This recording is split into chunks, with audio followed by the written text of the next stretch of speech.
And the reason, in my view, that they used the military was really for theatrical purposes to underscore their specious argument that we were under an invasion. Hello, I'm Gustavo Solis, and this is the Border Brief. Yes, we finally have a name for this thing. It's a series where you can hear directly from experts who follow the immigration here in the US. And today's guest is Tom Cartwright. Tom, you've been tracking deportation flights for, what is it, a little over 5 years now? And Yes.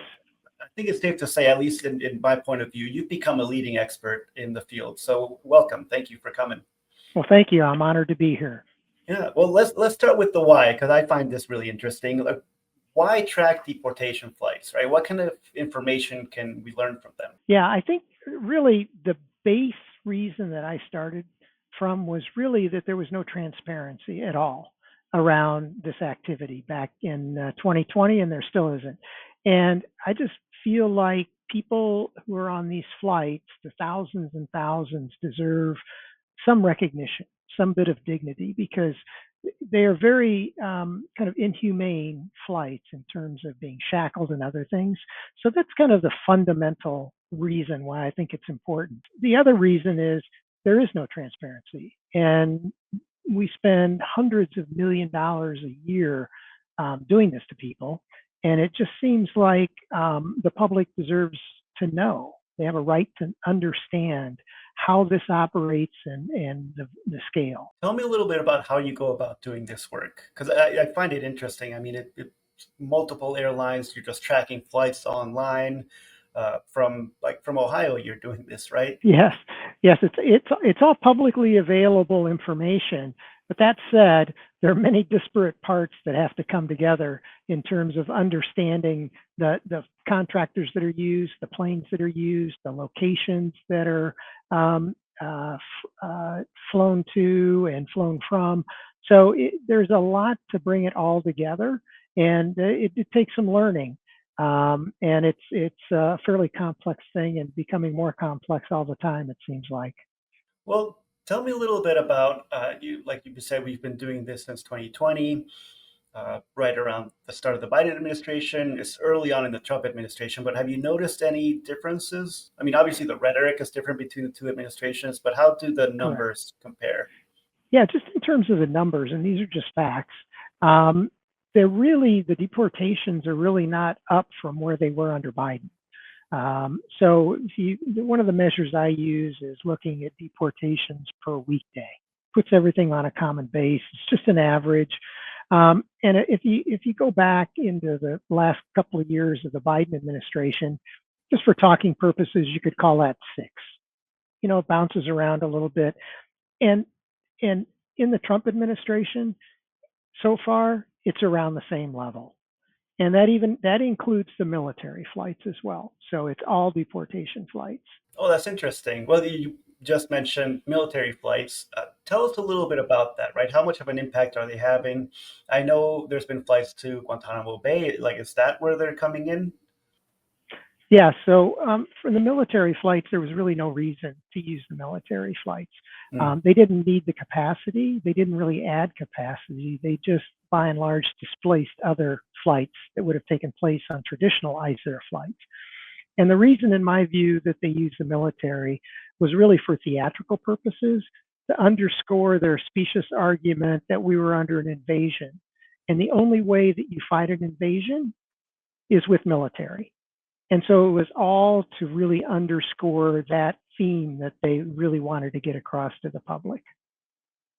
Which I think is important to note, because they've used that rhetoric for other policies, right? Like the Alien Enemies Act and other things like that. The underscore the emergency resolutions, they all kind of use this invasion rhetoric. Exactly. It's all to underpin the reason why those things needed to be put in place from their perspective.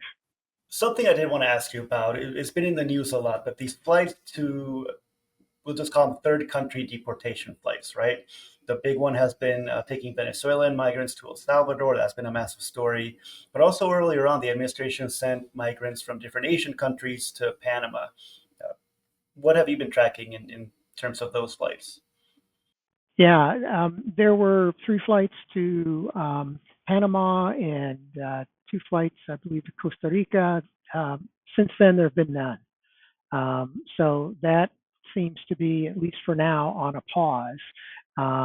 And thank goodness, because the third country nationals have a much difficult time, and it's really kind of odd because India, for example, we fly deportations to India, and so to think that we needed to fly people to Panama from India rather than just to India just seems kind of incongruous to me. Wrapping up, I do, well, first of all, I want to thank you for coming on. But Mm-hmm. if folks listening to this, I want to give them a little bit of news they can use, right? What advice would you give to people who are interested in doing what you're doing, tracking these flights or getting involved in another way? How can they get started? Yeah, I think getting involved in a way that is cognizant of what's happening. Just pay attention to the facts, not what you see in some cases from the White House, particularly, and be sensitive to the plights of these people. I mean, they are numbers, and I, above all people, can really get focused on the numbers. But what we really need to do is think of every plane as 110 or 150 people. Hmm. And those people all have brothers and sisters and fathers and mothers that they may be leaving behind in the United States, or they may be going to countries they've never lived in. And Mhm. so to me, the most important thing is really to kind of take the numbers out of it and think of the people. Thank you. That's a really good answer. That's something we try to do here with our reporting, have it focused on human impact, right? A lot of these policies come out of Washington, D.C., thousands of miles away from the people who are actually impacted by them. I do think it's important to realize this is a human story. Tom, thanks again. Where can our audience follow your work?